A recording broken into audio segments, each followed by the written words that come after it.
All right, everyone. With that, I think we'll go ahead and get started. Welcome to the September meeting of the Health Innovation Community Partnership. We're very excited that you all could join us here today on the Friday before a holiday weekend. I hope everyone is excited to learn more about housing in our communities, about tenant and renters' rights, and about health updates from the Department of Public Health and from our own LAC USC Medical Center. Without further ado, we'll go ahead and kick things off with a little bit of tech tips for Zoom meetings. But before we do that, I'll ask my colleague Dalila to remind everyone about the interpretation options available. So, nomás un recordatorio, buenos días a todos, de que hay un glóbulo de interpretación abajo de su pantalla. Meterse y si puede ver la imagen en la pantalla que tiene Heather, está el glóbulo de interpretación para que puedan escuchar en español la junta. Elisa va a ser la traductora hoy día. Thank you so much, Dalila. So as mentioned, we're going to ask everyone to please keep yourself on mute unless you are actively speaking, presenter, or asking a question.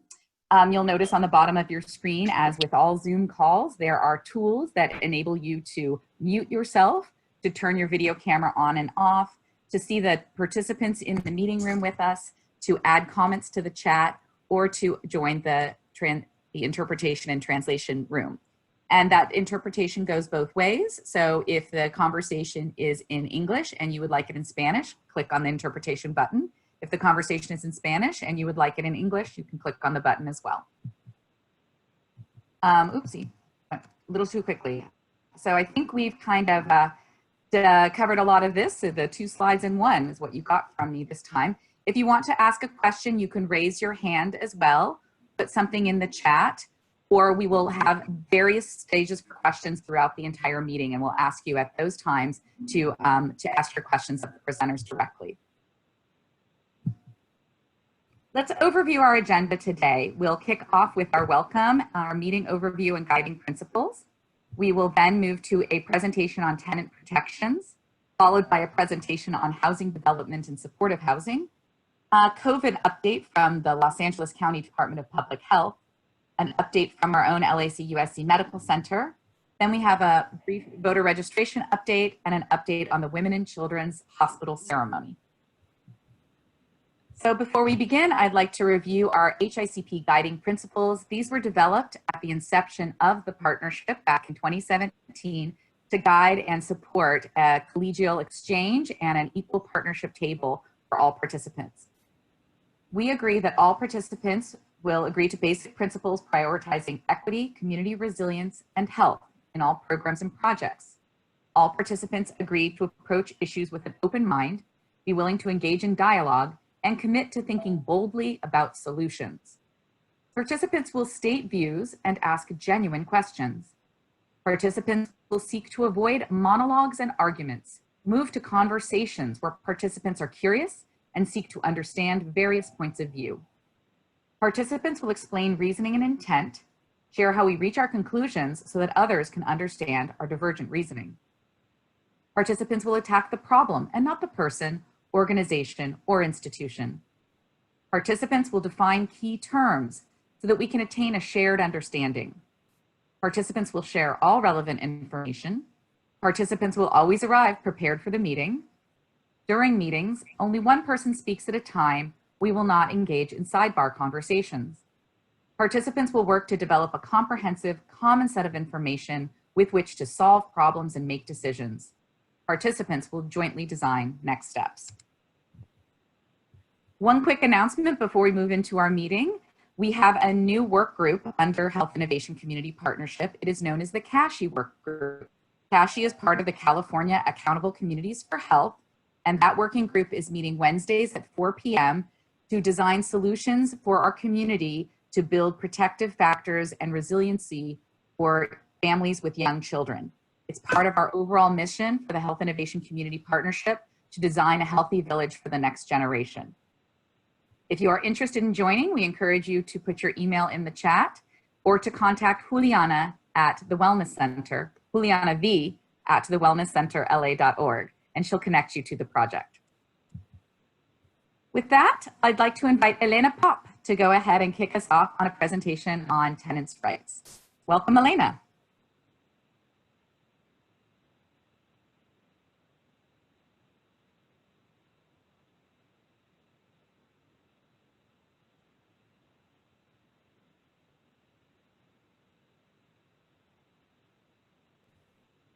Am I unmuted? Yes. Are in the middle of very confusing times. Over the weekend, the governor pushed through a proposal that affects all tenants in the state, helps some. In some cases, it weakens our local laws. Prior to the governor did that, we had local laws, and in LA County, we had 44 of them. So that was already confusing enough. And on, I believe, Monday, the Center for Disease Control announced, and many of us heard about it in a tweet, so we thought it was a joke, and then we researched, and sure enough, they announced what they tout as a very, very broad moratorium on evictions where tenants are not otherwise protected.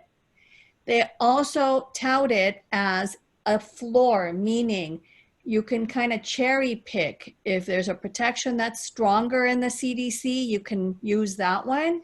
But if another law, either the state law or a local law is stronger, you can use that one.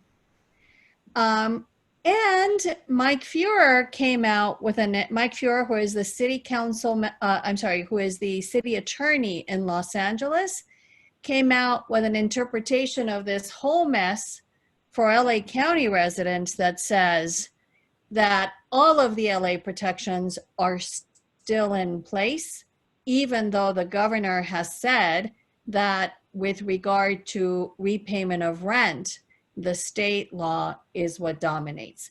So I want you to listen to what I'm about to say with all of that in mind.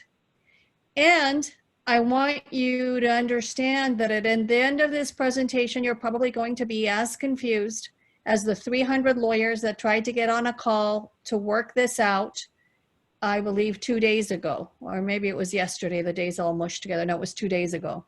And we had a lot of disagreements.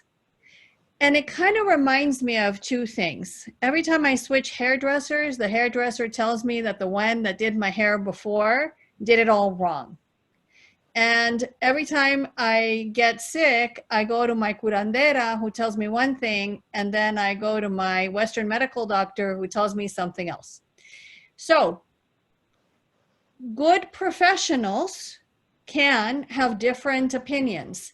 And in the end, the opinion that's going to matter is the opinion of the lawyer that is assigned to your case. 491,000 families are at risk of eviction right now, and we are not going to be able to help all of them. But I can pretty much guarantee that if you are hooked in already to a group like this, that you and all of your clients, if you're organizers and service providers, will likely be represented. And in the presentation, I will tell you by whom. Next slide, please.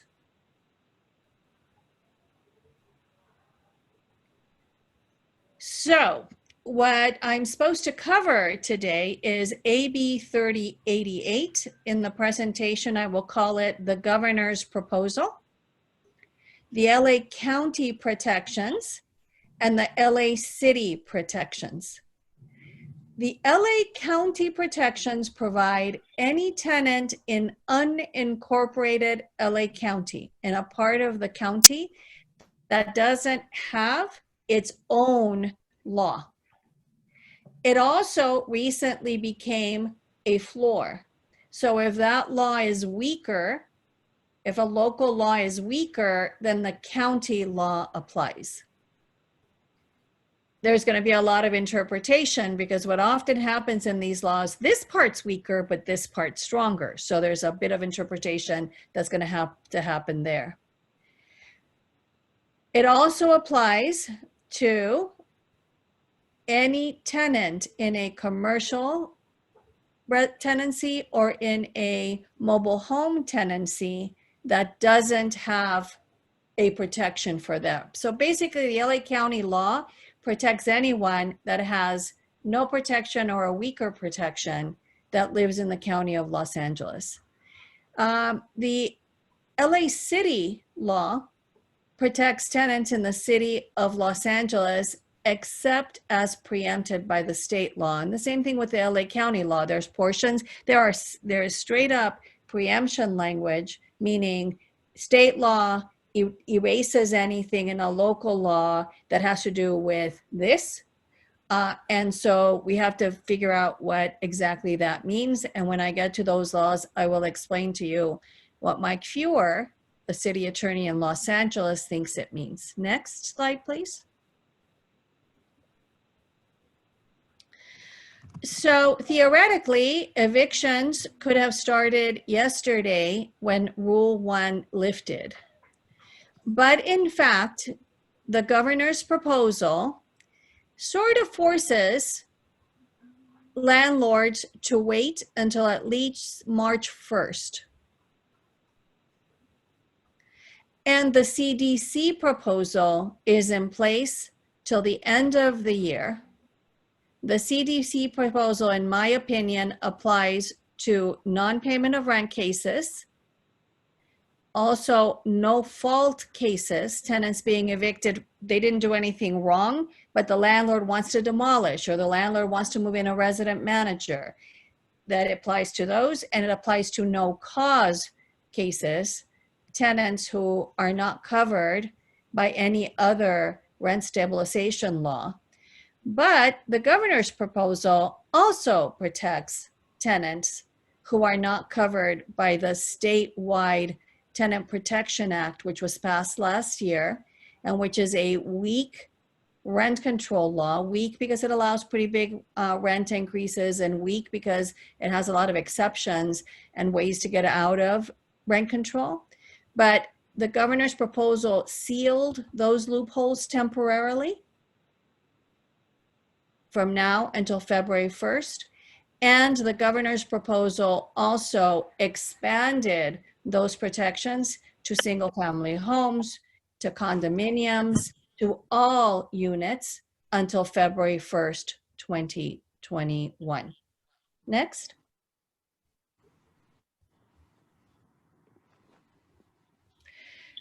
AB 3088, or the governor's proposal, also gives us these additional protections. Normally, if a tenant doesn't pay their rent, they get a 3-day notice to pay rent or quit. If they don't pay within those 3 days, on day 4, the landlord has to, the landlord can, doesn't have to, can file an eviction action. Under the governor's proposal, the landlord has to give a 15 court day notice. So it's a lot of extra time. And in that notice, the landlord has to explain the tenant's rights under the governor's proposal. And the governor has to attach a declaration that the tenant can fill out and return within the 15-day period. And if the tenant does that, then the tenant gets the protection of the governor's proposal. The protection of the governor's proposal is not rent cancellation. The protection of the governor's proposal is it takes the fight out of eviction court and it puts it in small claims court so that people won't be displaced. And the small claims court limits will be raised to accommodate the fact that that is being done. Tenants are divided up into two groups. Group 1 is people who didn't pay any of the months between March and August 2020. So the past months, the months of the pandemic that have already passed. If you didn't pay any of those months, 1 month, 2 months, 3 months, all of those months, you send one declaration saying, I had a COVID-19 reason for not paying. We have been advising tenants, no matter where they live, no matter whether they are required to by their local law, to send a letter every month to the landlord explaining that they have a COVID-19 reason for not paying if they have such a thing. And those letters, even though you've done it every month, you still have to send the declaration just to play it safe. Okay, so you're sending the declaration one way or the other. Tenants who are not going to be able to pay September and or October and or November and or December and or January, this law goes away February 1st. The idea is that in the next legislative session, which starts in January, we will figure out what the next step is, okay? So if for those 5 months you cannot pay, each and every month you must send that declaration. Theoretically, the landlord each and every month is supposed to send you a 3-day notice, a 15-day notice with a declaration attached. And theoretically, you should send it back. But we are advising, because landlords sometimes say they send you things and they didn't, and to avoid confusion, if you have not gotten that declaration by the 11th of September, I'm going to give you the website. I'm going to give you 2 alternatives just in case something goes awry, for you to send an email to, so we can send it to you. You send it to the landlord, even though they haven't done their part, so that there's not a he said, she said about whether or not the landlord sent it to you. We're just playing it safe. Okay, you're going to send it. In addition, in order to be covered by the governor's proposal, you have to pay 25% of your rent for those months. You can either pay it each month, 25% in September, 25% in October, etc., or you can wait till the end of January, as long as you do it before the end of January, and pay 125. Why 125%? It's 5 months. 25, 25, 25, 100, and 25. So 1 full month and a quarter month, and that gives you the governor's protections. What are the governor's protections again? It takes the fight out of eviction court and puts it into small claims court. It does not forgive the rent. Tenants do not have to submit any proof with the declaration. It's a self-certification under penalty of perjury. But if the landlord can show that the tenant's income is more than 130% of area median income, then the tenant does have to show proof. Most of the people we work with are not in that category. But if you have someone in that category, they should still go through the the Stay Housed LA website that I'm going to show you in a minute. They'll be assigned to a legal services program that can then tell them what to do. There's also a requirement that the landlord send a explanation of all of this, and they have to, but it's kind of funny, right? They already have to do it and the law just passed. So you can expect to get a lot of people saying, I got this notice, what is this notice? And often they want you to sign it. Nobody signs anything until a lawyer looks at it, okay? So if you get one of those notices, or someone you're working with gets one of those notices, you are going to sign them up through stayhousedla.org so a lawyer can look at it. I've already covered the rest of this slide, so I'm going to say next slide, please. This is what a summons looks like. And it's important that people understand exactly what a summons is.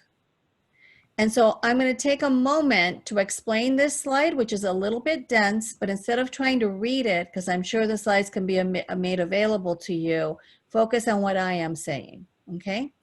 If you have a problem with someone, you have various options for resolving it, right? You can go and have a fight with them. You can bully them. You can create a big problem with them, or you can go to court. I guess you could also go to a mediator, try to resolve it in a friendly way, or you can go to court. If you go to court, you file something called a complaint. And a complaint is exactly that, your complaint. I am complaining that my next door neighbor built a fence and it's 3 inches over on my property line, would be an example.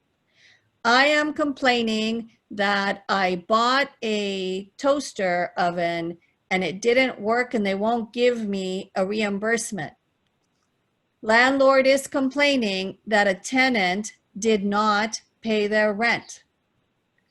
Landlord is complaining that a tenant is violating their lease by having extra people there or violating a law and creating a nuisance. So the complaint says all of that in it. It's on a form. Maybe next time we'll show what it looks like, but it doesn't look too dissimilar to this one, frankly. And I often show complaints to people and ask, okay, did you get this? Did you get this? Did you get that? And people, most folks can't tell the difference, okay? It says complaint for eviction or complaint for unlawful detainer down here. The complaint by itself has no power. It's just a complaint to a judge, no power. In order to get some power behind that complaint, there has to be a summons. In the days of old, people would file a complaint, a judge would read it and make an initial determination about whether it had any merit or not, and then you would get a summons. But then we became a very litigious society, and in this litigious society, so many complaints were filed that there wasn't time for judges to look at them. So today, the person filing the complaint actually prints the summons straight off of the website, fills it out, and the clerk, if they file it electronically, will put some little letters up here, printed letters with the case number, etc. That's how you know it's filed. And if you file it in person, which right now you can do, people think the courts are closed. The courts were closed 2 days. They were closed for my birthday on March 17th. That was just a coincidence. And they were closed the Monday after the first Black Lives Matters protest, because I guess they thought people were going to storm the courts. Only 2 days they've been closed. So the courts are open, but if you want to file something, you take it and you drop it in a box outside, and then they mail it back with a stamp right here, okay? So if you look at this, it tells you this is the plaintiff, this is the defendant, court address, it explains what it is. And in here, it tells you what you have to do. And basically you have 5 you have 5 days to file an answer, excluding weekends and holidays, okay? That's what you have to do. If you get one of these, immediately to Stay Housed LA, you will be assigned a legal services provider that will get that answer done. We actually could have, these have been filed all along, even with this Rule 1 that everybody was saying is a moratorium. It wasn't really a moratorium. It allowed complaints to be filed. And in fact, an average of 350 a month were filed in April, May, June, and July and August. What it did is Rule 1 prohibited the issuance of this. Without this, the case can't move forward. So very few landlords filed. We were expecting 365,000 of these. We got an average of 350. Pre-COVID in 2019, we had an average of 3,381 a month. We got an average of 350. So it worked in the sense that most landlords did not bother filing, but now there's no Rule 1. And what we now have is this complicated framework that requires us to look at a bunch of laws to see what can be filed. But other than the CDC, there's no actual prohibition against the filing of a complaint in eviction court. It can be filed, but if it's filed, you have defenses. Next slide. This is how you're going to get help. Stay Housed LA. If you go on this website, You can either click on this Know Your Rights, and it'll explain a lot of stuff, but it is out of date, and I'm going to write it up this weekend to reflect all of this mishmash that we now have. Or you can click on Find a Workshop, and that will plug you into one of many workshops. Or if you have a real legal problem, you got a notice, you got something from the court, the landlord is threatening to lock you out, then you click on this one. When you do, it will take you through a series of questions that takes you through the eviction process in reverse order. Do you have one of these? This means you are lost your case if you have one of these. Yes, immediately to a legal services program after you complete this form. If you say no, it will show you a summons, and then it'll show you a complaint, and then it'll show you samples of notices until you say yes, and then it puts you into a legal. It assigns you a community-based organization that does organizing, and a legal services program that will represent you. Next.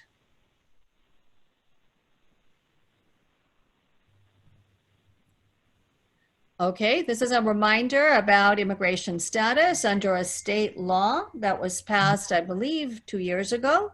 Landlord cannot ask you about immigration status or threaten you with calling ICE.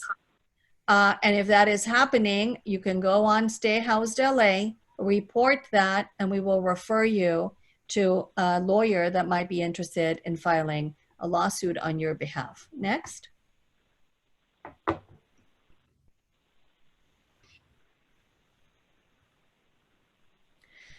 So this is what I was referring to. This is the county of Los Angeles. In this map, the orange sections are unincorporated county, and the white sections are incorporated cities within the county.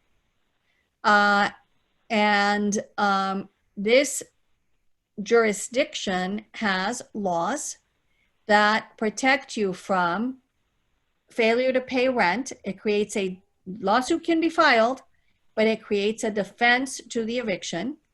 It protects you from no fault evictions, and it protects you from evictions having to do with unauthorized occupants and pets. It does not protect you from nuisance evictions. So if you are selling drugs out of your apartment, you're going to get evicted. There's no protection for that. But if you let your sister come and live with you, you cannot be evicted right now because of this law. And here's where I'm going to talk about Mike Feuer's analysis. So most of us read the CDC and the governor's proposal and decided that everything that I'm sorry, not the CDC. The CDC is fine. The governor's proposal, we decided that anything that contradicted the governor's proposal was no longer a valid law here. Mike Feuer's analysis is a little different, and while I don't completely agree with him, I like it because it gives us more protections. So what he's saying is, because the governor's proposal only takes your case out of eviction court if you don't have that 25%. If there's a reason why you don't want to comply with the governor's proposal, then the city and county protections still apply to you. What that means is the case can go to court, it'll be filed in eviction court, but all the defenses are still there. And the most important one for non-payment of rent cases in the city and the county is 12 months to repay that rent. So since you have 12 months to repay, if they file too early, then we'll win that case. The governor specifically said, I invalidate any local ordinances that has a longer repayment period than March 1st, 2021 to March 1st, 2022. And I'm going to write an email to Mike Feuer asking him how he plans to get around that very specific mandate. But other than that, I think that it's a good analysis about how we keep our local protections and still take advantage of the added protections in the governor's proposal and the CDC proposal. Next slide.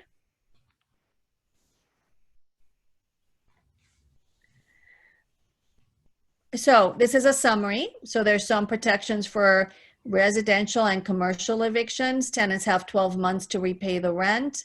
After the local emergency is lifted, when will that be? The County Board of Supervisors has been extending its emergency ordinance month by month. It currently lives on the 31st, but it could be extended another month. In this case, the tenant has to have sent a letter by the 7th of each month, letting the landlord know that they have COVID-19 reasons to not pay. It freezes rents for this time period. It also protects mobile home spaces, and you can't be charged late fees. And it has an anti-harassment provision. So does the governor's proposal also strengthened anti-harassment protections, including increasing the penalties. And that's because we've been getting huge amounts of illegal harassment from landlords.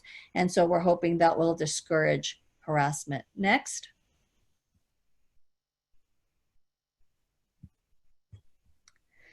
The LA City law is similar enough that I don't think we need to go through it point by point.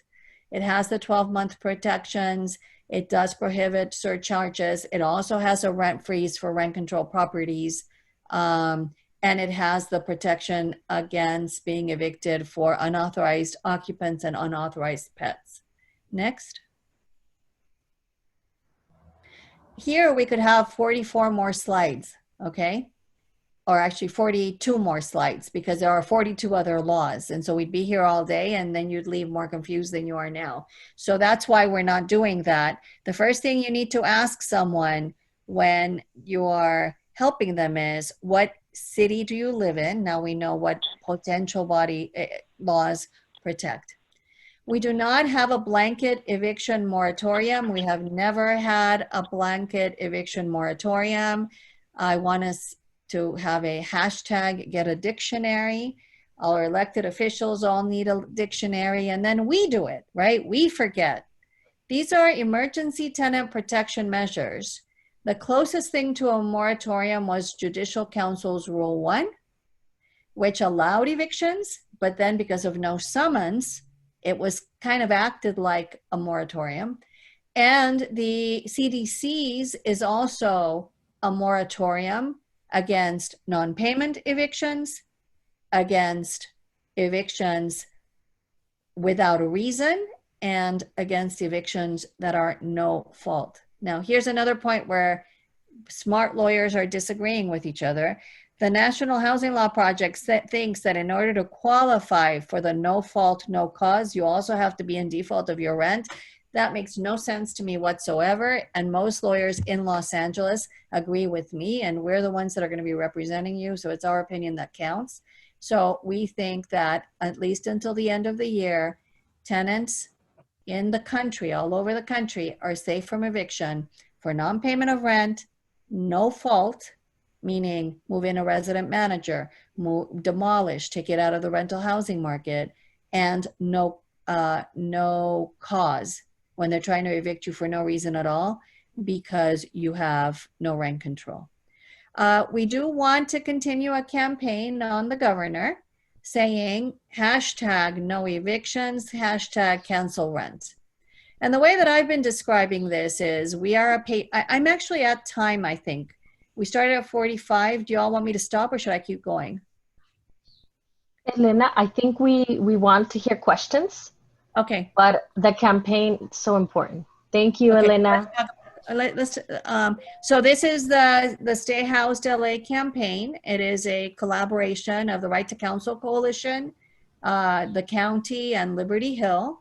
And the easiest way to describe it is you go into this website, you put in very basic information, and it assigns you to a community-based organization that will help you with organizing and accessing resources and all kinds of stuff, and to a lawyer. The funding for the lawyers is for tenants at 50% of median or below. But some of us have money to help 51 to 80% of median. And two of us have programs on a sliding fee scale. So it doesn't matter who you are. You go into this and we'll assign you to the appropriate legal services program. Next.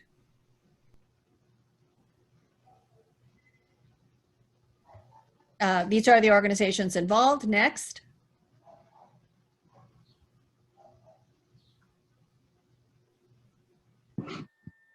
All the things we commit ourselves to doing. This is what we're doing. So go in and we take care of you. Okay. We can't take care of 491,000, but if you're on this presentation, you will be one of the people we take care of. And so will your clients. Next. So that's a lovely picture of us. Next.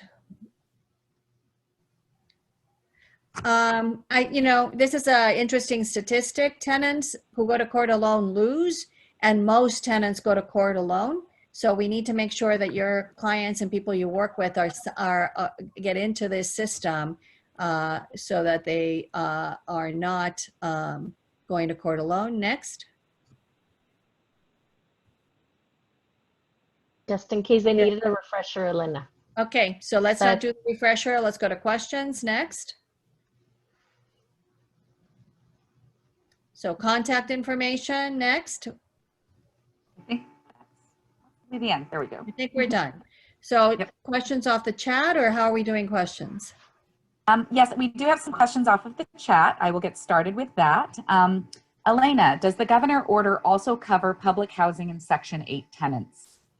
Theoretically, public housing and Section 8 tenants don't need the governor's order for two reasons.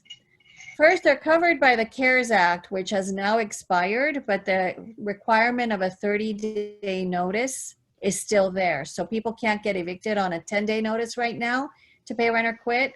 They can only be evicted on a 30-day notice. The other reason it doesn't apply is that public housing and Section 8 tenants pay 30% of their income in rent. So they therefore theoretically can't have a reason not to pay the rent, because if you lost your job and your income is now zero or unemployment, they should be lowering your income so that you can afford to pay your rent. The problem we're seeing primarily with the public housing and Section 8 is the lag time to recertify people. And until you're recertified, you have to pay the higher rent. So we're going to have to figure out how to manage that in the eviction cases. Next question. Are the landlords compensated by the state? Many landlords are not renting and some asking for 6 months in advance. Yes, they can't ask for 6 months in advance.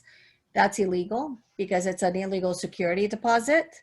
But what I'm seeing, which is not illegal, is requiring 3 times the income, 4 times the income, 5 times the income. So 5 times the rent in income, or 6 times the rent in income. That's not illegal yet, but it will be after the next legislative session because we're documenting enough of these cases. Part of what the result of that is, we're getting into this weird situation where we're getting a huge vacancy rate as people voluntarily move out of apartments, double and triple up with family, or become homeless. And the landlord's asking the next tenant to pay 4 times the rent and can't find anyone. And so huge vacancy rent, but people still not in their own housing. And we are going to have to pass some legislation to deal with that as well. What I would say is, if you are housed, really talk it through with a lawyer that's aggressive, a lawyer out of stayhousedla.org, that will really help you figure out what the best thing for you is. And being homeless is never the best thing. And frankly, doubling and tripling up with others is also not the best thing, because if there's 4 people in a family and 4 people in a family and they now are joint, 2 things happen. You've just doubled your chances of someone getting sick and bringing something in. And instead of 4 getting sick, 8 are going to get sick. And so it really doesn't work. Plus, I have tons of cases of people who thought their friend was going to let them live there long term. But fish and guests stink after 7 days, right? And so after 7 days, people are like, oh my God, I can't hang with this. and now you've given up your apartment. So I recommend strongly not to be afraid of the debt. Be more afraid of being homeless, and don't give up your apartment voluntarily. Elena, thank you so much. We do have a couple other questions, but as we're running a bit behind in the schedule, I'll ask if maybe you could respond I can answer them in the chat. Absolutely. That would be delightful. There were some questions about landlord protections in particular that I think people have some extra questions on. And then of course, people might like more information and flyers that they could distribute out in their community. So thank you so much for a wonderful presentation. It's great that it's literally hot off the presses and you're giving us the most current information. I know you were working late into the night to get this presentation together, and we're so grateful. I will not take credit for the slides. The slides were done by Pam. We sent her the law and she does beautiful graphics. She always does a beautiful job with the work. So, and we love that it's translated too. So thank you so much, Pam. Thank you, Greg. Thank you everyone who worked on this great presentation. With that, as we are a little late in time now, I'm going to invite Lynn Catano to share with us some updates on the housing development and supportive housing options and opportunities in the East Side. Lynn? Good morning. Now that I've figured out how to unmute myself and you got it. We're on my video. Feel so accomplished. So good morning again, and thank you for inviting me here this morning. I'm Lynn Catano, Director of the Housing Investment and Finance Division of the Los Angeles County Development Authority. So the LACDA, as we're known, administers the housing and community development programs for the County of Los Angeles, including being the housing authority for unincorporated LA County and the participating jurisdictions. So I've been asked to provide you with a brief overview of current affordable housing development activities surrounding the LA County USC Medical Campus. The Boyle Heights and Lincoln Heights communities are in the city of LA, but projects can be jointly funded by both the city and the county. Eligible projects in unincorporated East Los Angeles can receive funding through the county. Affordable housing funding is administered by us, LACDA, through our annual Notice of Funding Availability, or you'll hear it frequently referred to, as the NOFA. So here I'm showing in the past 20 years, almost 1,600 affordable units have been completed in this community, a total of 32 projects. The first being Colonia Jess Lopez, almost 22 years ago, funded through the LACDA's very first NOFA. 222 units are currently in construction, and 9 projects for an additional 469 units have received either city and/or county funding and are in various phases of pre-development. Next slide.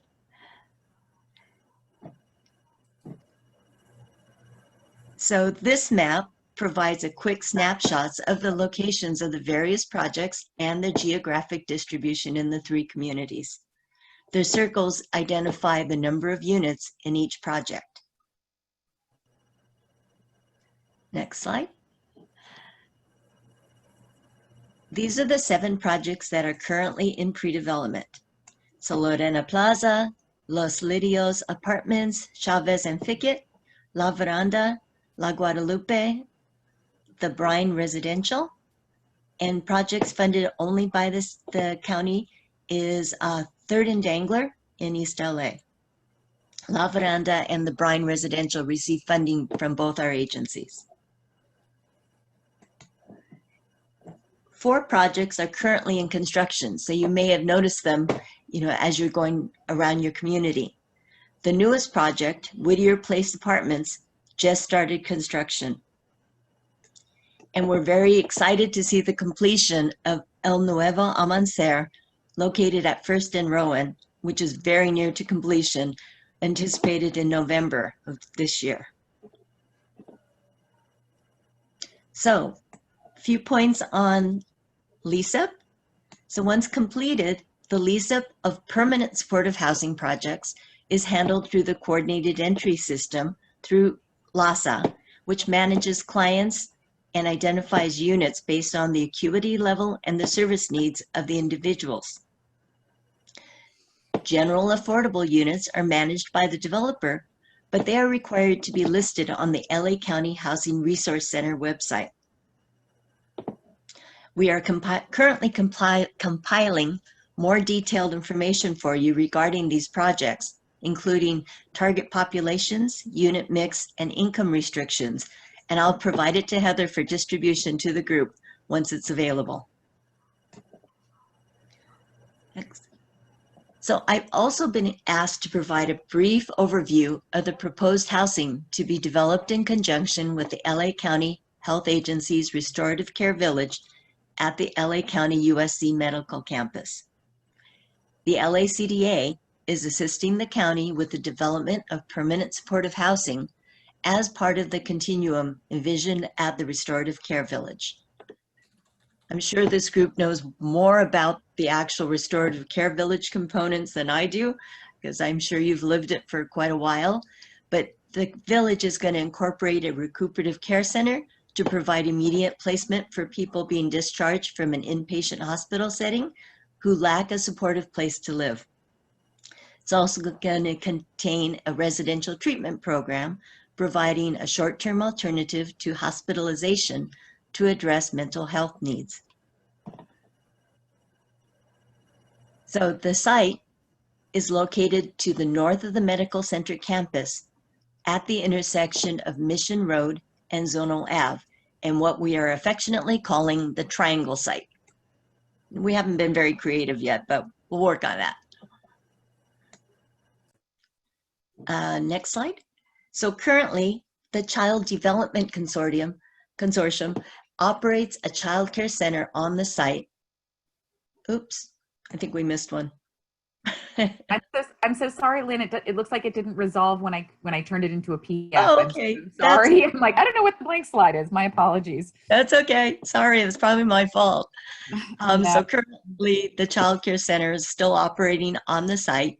And once a new location is relocated in 2021, we'll be able to demolish all the properties as the other buildings on the property are currently vacant. So next, so the Department of Public Works and the LACDA are currently conducting feasibility studies for the project, including a density analysis by our architectural consultant, geotechnical survey and report preparation, hazardous material testing for the existing buildings for the demolition, a topography survey, and an ALTA report, environmental phase 1 preparation, and a traffic study. Pending the receipt of these studies, the LACDA will prepare and issue a request for proposals for the selection of a development team for the project. And once a qualified team is selected, we will go to the board for approval to enter into an exclusive negotiation agreement with the developer and negotiate the terms of the development. Upon completion of the negotiation of the terms, a development agreement will be executed and the developer will begin assembling multiple financing sources and conducting additional due diligence and pre-development work. Currently, the county has set aside No Place Like Home funds, part of the county's allocation of Mental Health Services Act funding from the state. Other funding sources will be identified by the selected development team, but may include County Affordable Housing Trust funds, City of LA Housing funds, HUD Section 8 rental subsidy, state and federal tax credits, tax-exempt bonds, and other eligible state funding sources. And then while receiving an allocation of tax credits can be extremely challenging, we are optimistic that this project will be highly competitive and can be under construction by 2023. Both DMH and DHS will be actively engaged in the provision of intensive case management services. So I look forward to returning to this group on a future date to share additional updates on the progress of this project. Great. Thank you so much, Lynn, for that wonderful synopsis of so many exciting projects that are coming to life in Los Angeles' East Side. I know that Supervisor Solis's team was instrumental in inviting you here today to present to us So I wanted to invite first any additional information that either Guadalupe or Wakas would like to contribute to this part of the presentation.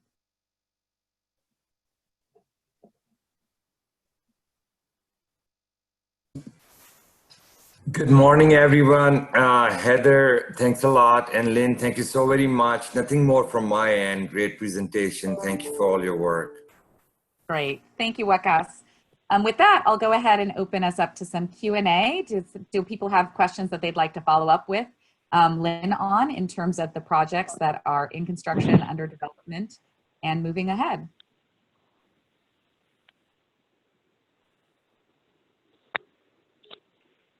Oops.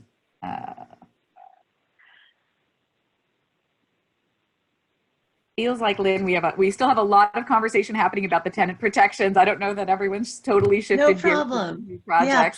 please go ahead and reach out to me after the fact, and then be glad to provide any answers for you that we can. Yeah, thank you. And I'm sorry everyone we lost that one graphic image on the slide. Sometimes when I convert from PowerPoint to PDF, it doesn't all come through, and I missed this one apparently, but I'll resave that and make sure that the correct version is up on the HICPLA website. Anyone who missed this presentation or wants a copy of the slides, they will be available on the website next week. So thank you so much, Lynn, for your presentation and the highlights, and we look forward to having you come back and present in the future. Great, thank you. Oh, Heather, I'm sorry. Can I ask just a quick question? I'm sorry. Of course you may, Greg. Absolutely, that's what we're here for. Great. Okay. Yeah. So and this is just sort of me trying to better understand, affordable housing financing, and particularly how we can be serving some of the most vulnerable folks that are at some at the lowest income levels. So is there another income stream out there for folks that might not even be able to hit that 30% AMI, possibly struggling, with a disability, or just are at a point in their life where they maybe have no income at all? Yes. What is it? How does that work in terms of, the development might be at 30% AMI, but there's, got to be some additional subsidy even for that? Exactly. So we use 30% AMI very loosely here. Typically, the 30% AMI restriction also includes homeless individuals, like you said, the high acuity disabilities. So it can go down to zero. Like Elena was mentioning, people in Section 8 only pay 30% of their income. So even though it's termed 30% AMI, if they're homeless or they have SSI, they'll only pay 30% of what they have, and the difference will be provided through typically Section 8 project-based vouchers in these. Okay, got it. So it's mainly Section 8 would be the primary additional revenue source? Yeah, it has been typically. Until recently, the Department of Health Service was able to provide some flexible housing subsidy for rental subsidy. Unfortunately, as we know, that revenue stream is rather limited now. So we're trying to, both the city and the county are providing project-based vouchers to permanent supportive housing projects to make sure they're sustainable for the homeless population. Great. Okay. Thanks for that info. You're welcome. Any additional questions for Lynn?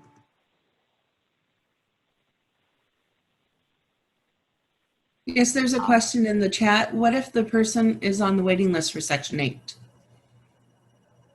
That's a little different conversation, and it might be something we could revisit. I'm not, unfortunately, with the Housing Authority, so I can't speak to the actual waiting list. Our projects, we depend on the project-based vouchers that are assigned to the projects directly. So if that's something that I can assist connecting you with the right individual, I'd be glad to.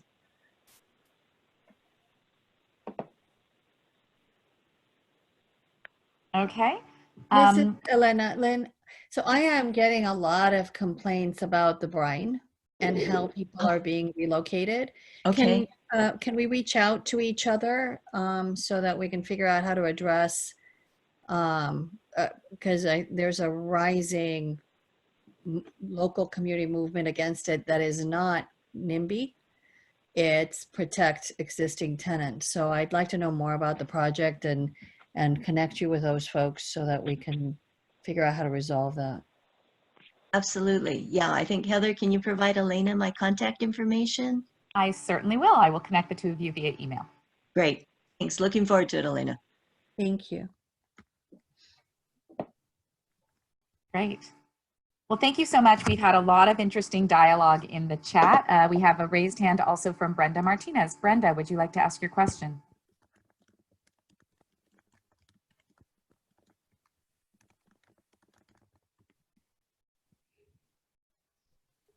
Let's see, maybe Hello? she's added it too.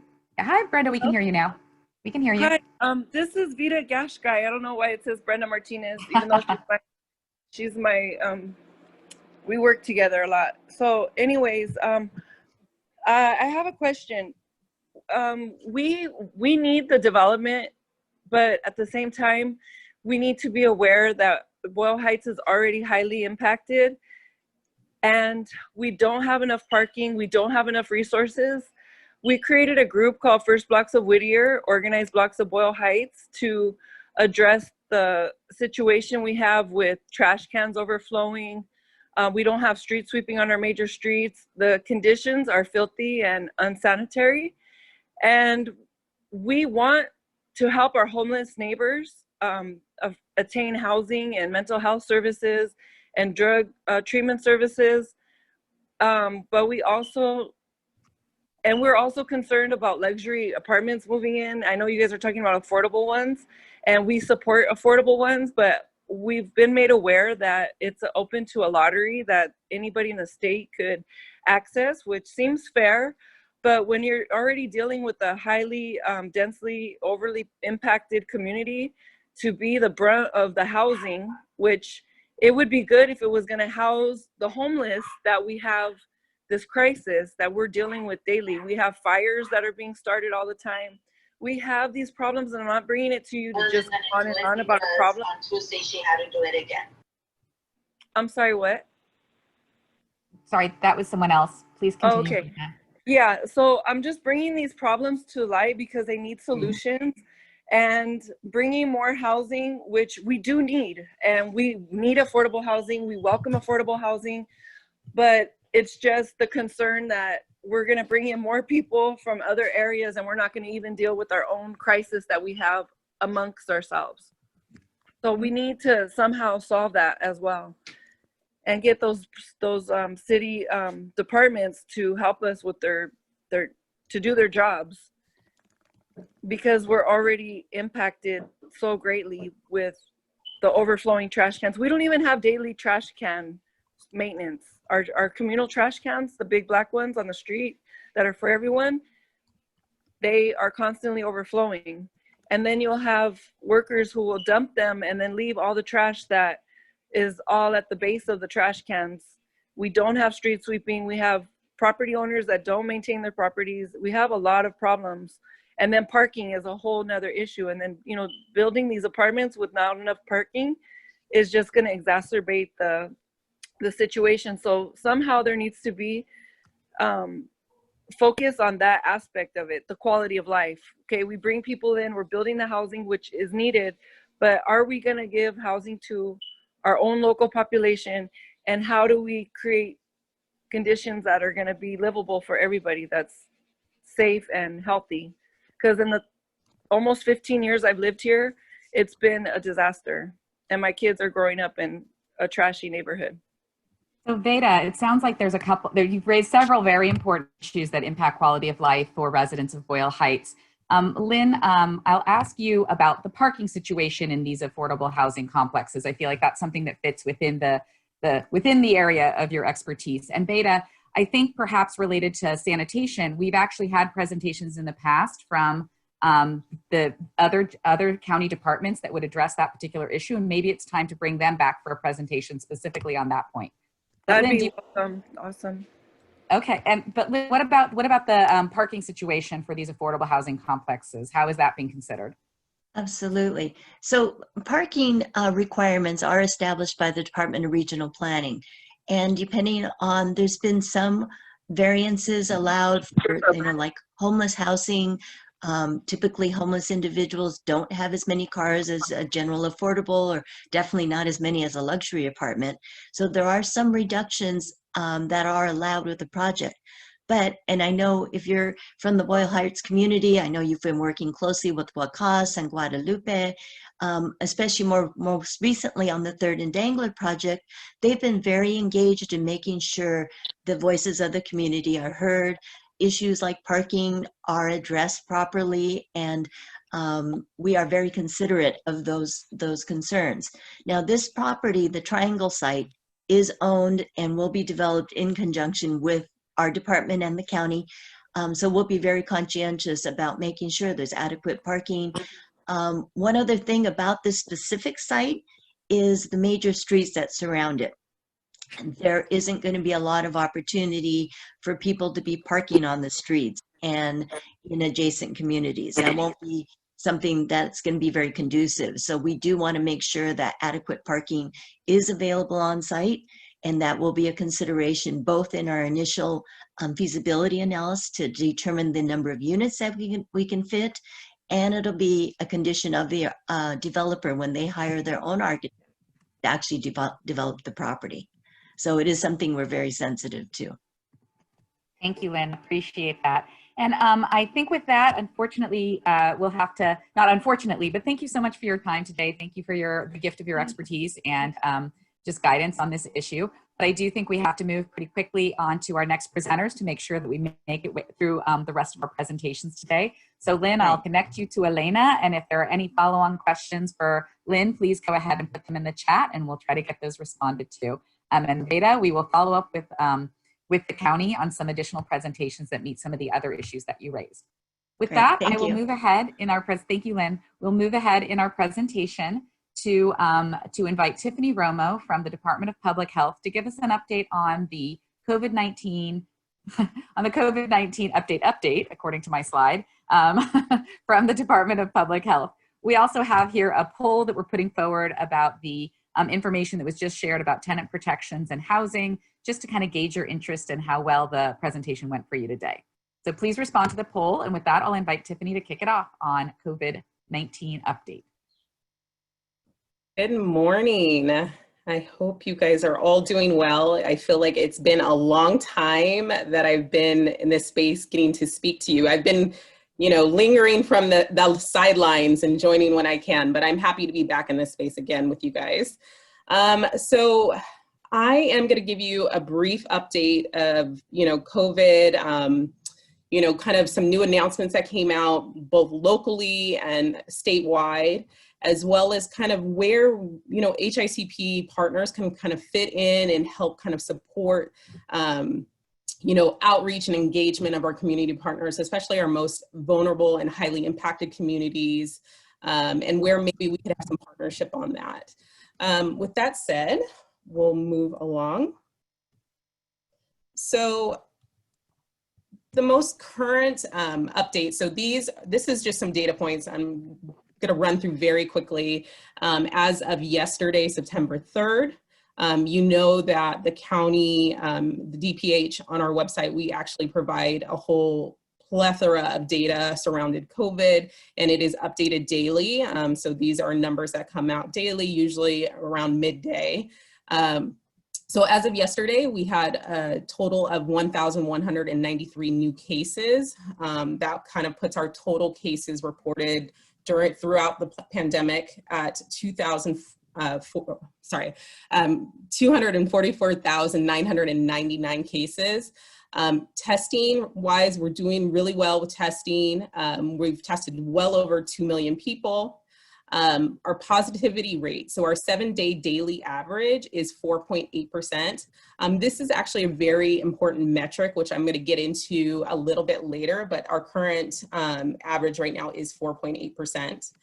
Unfortunately, we did report 61 deaths yesterday, and right now we have a total of almost nearly 6,000 deaths related to COVID throughout this pandemic.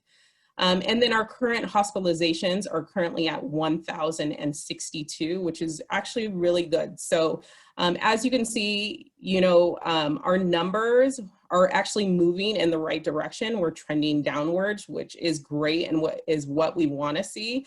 So there's some, you know, this really is looking good, and we're really positive that we'll keep moving in this direction.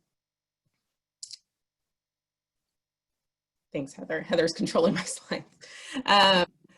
So, you know, most recently, actually this week, we actually announced some updates for our health officer order.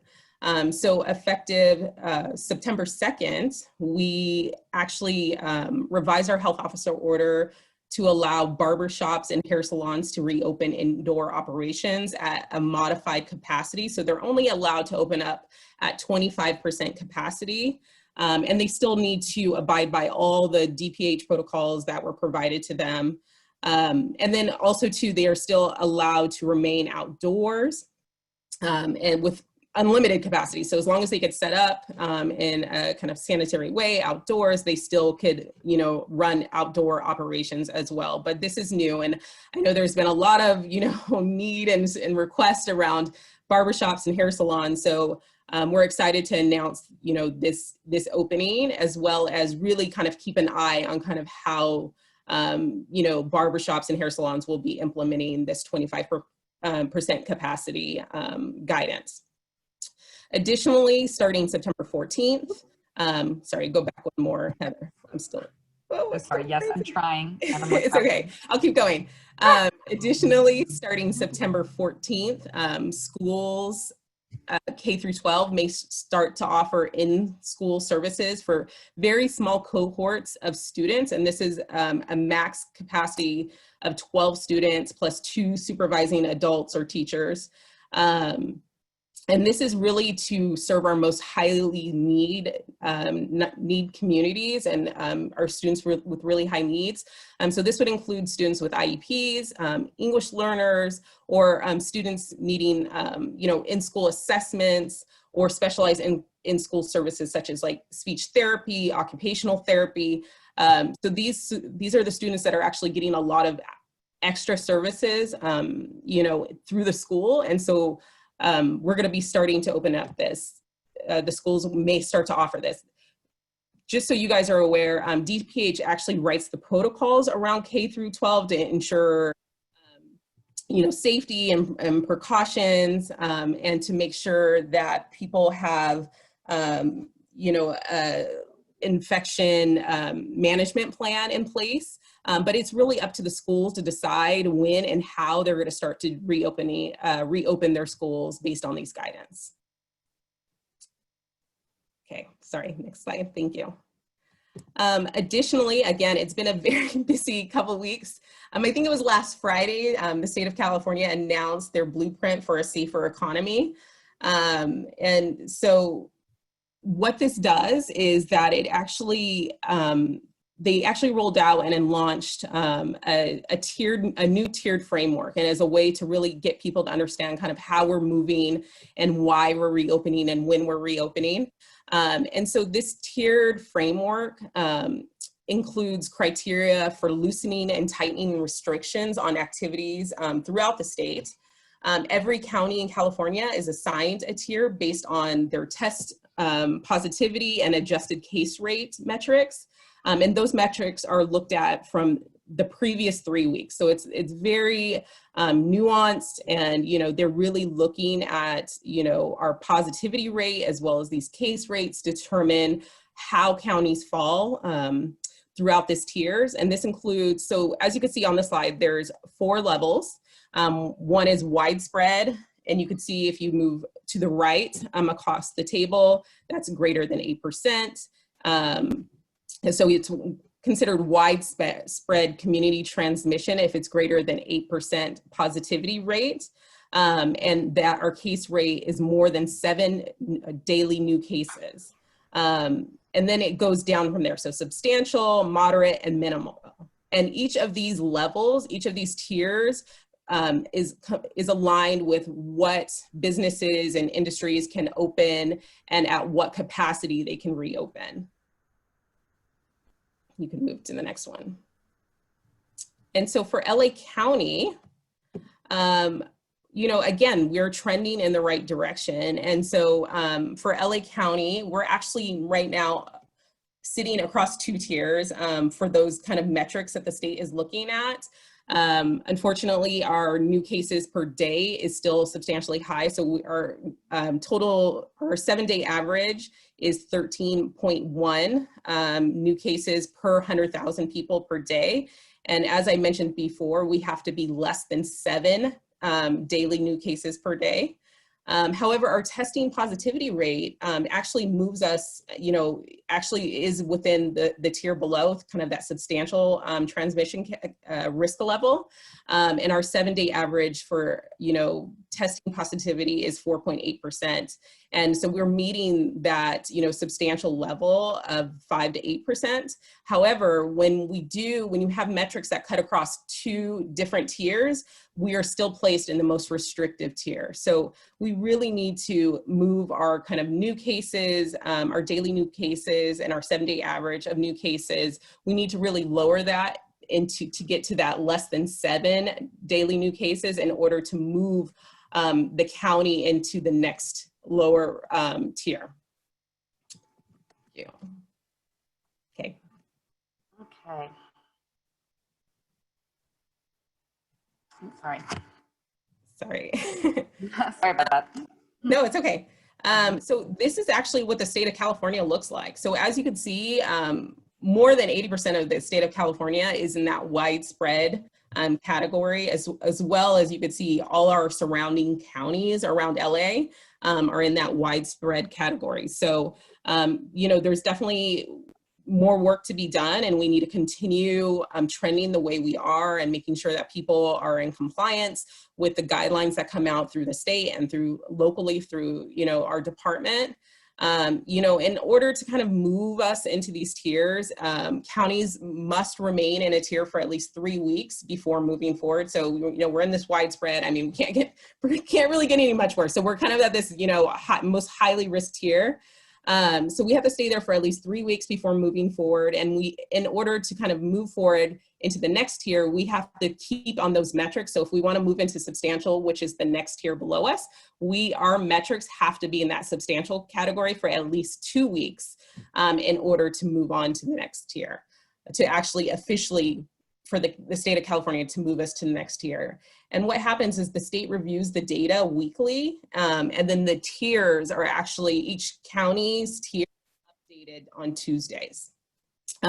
So, you know, we expect that we're going to be here for a little while, but we are moving, you know, in the right direction. And as long as people keep abiding by everything that is being put out and the recommendations and the guidance, you know, we do feel like we are moving that way.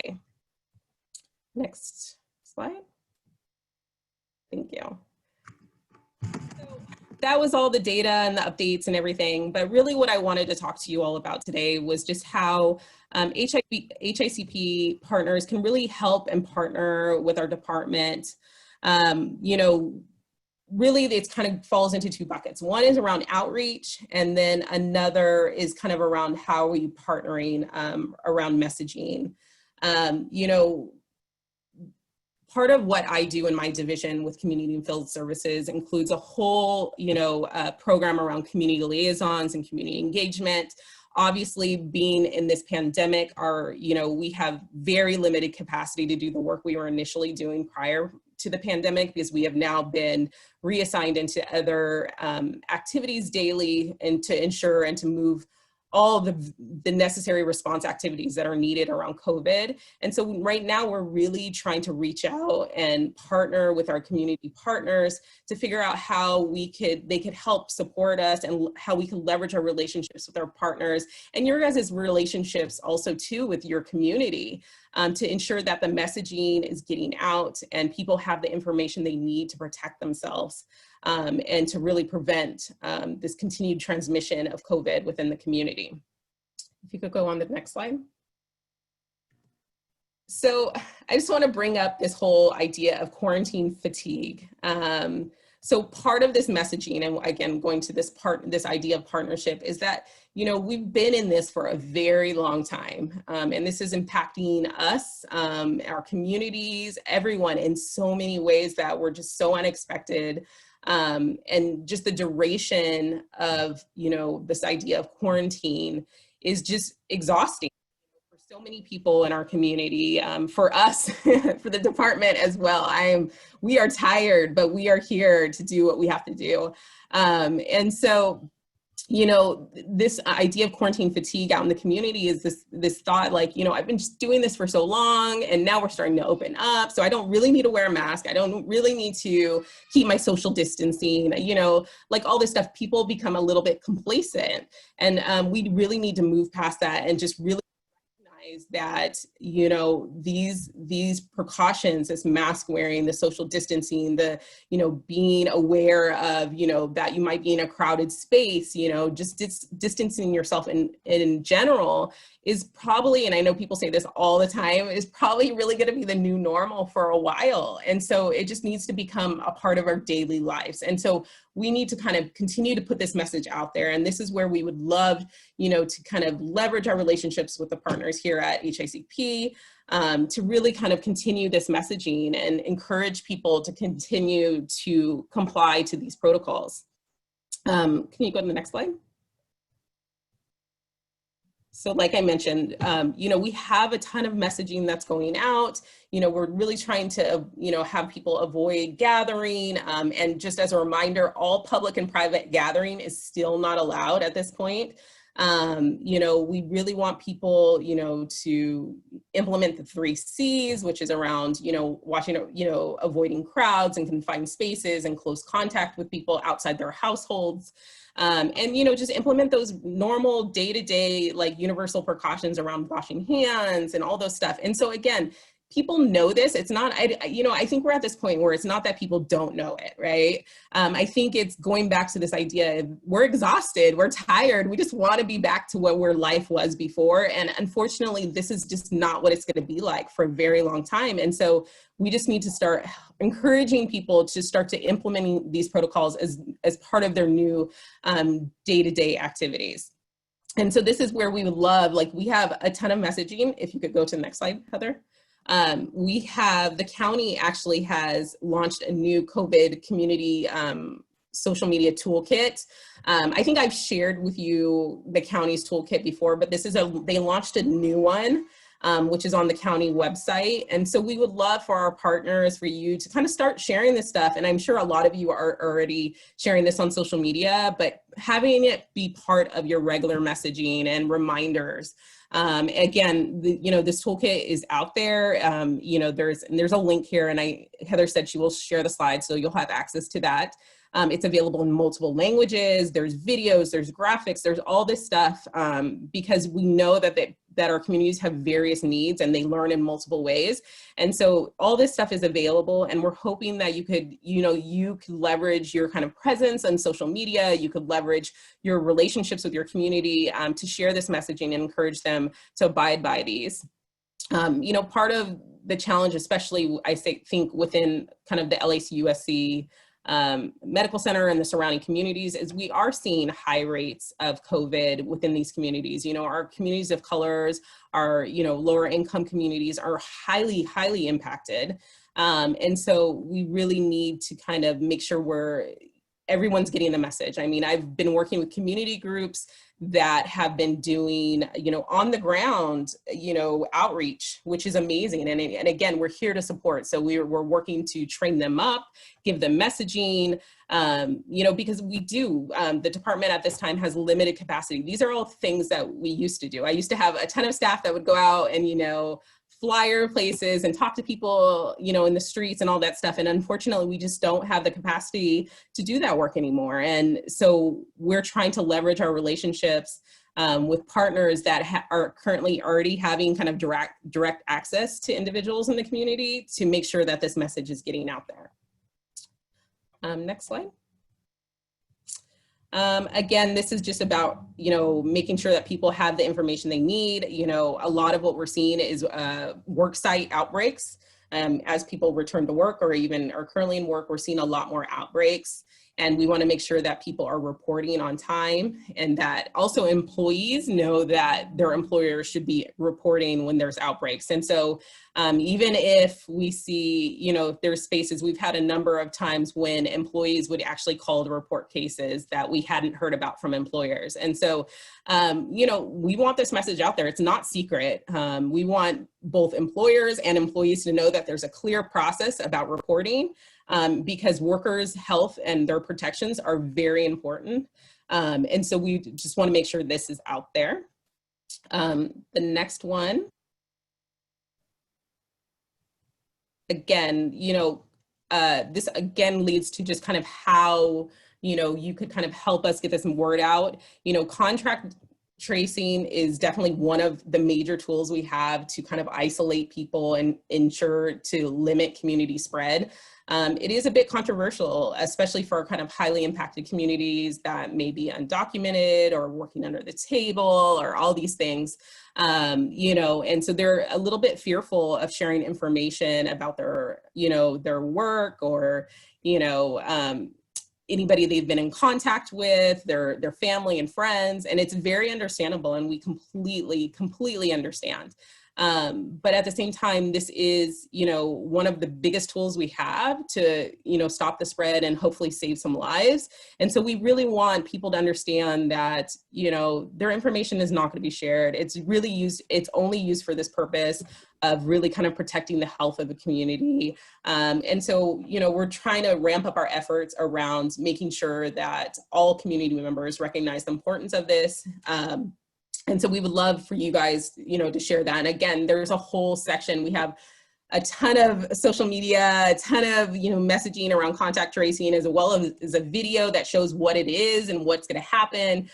We really want people to recognize that this isn't a secret. We're putting it out. We're very transparent about everything in the process, as well as being mindful that some of our, highly impacted communities are also vulnerable to scams at this point. And so we want them to understand what the actual process should look like, so they're not, vulnerable to those people that are, trying to scam them during this pandemic. Next slide.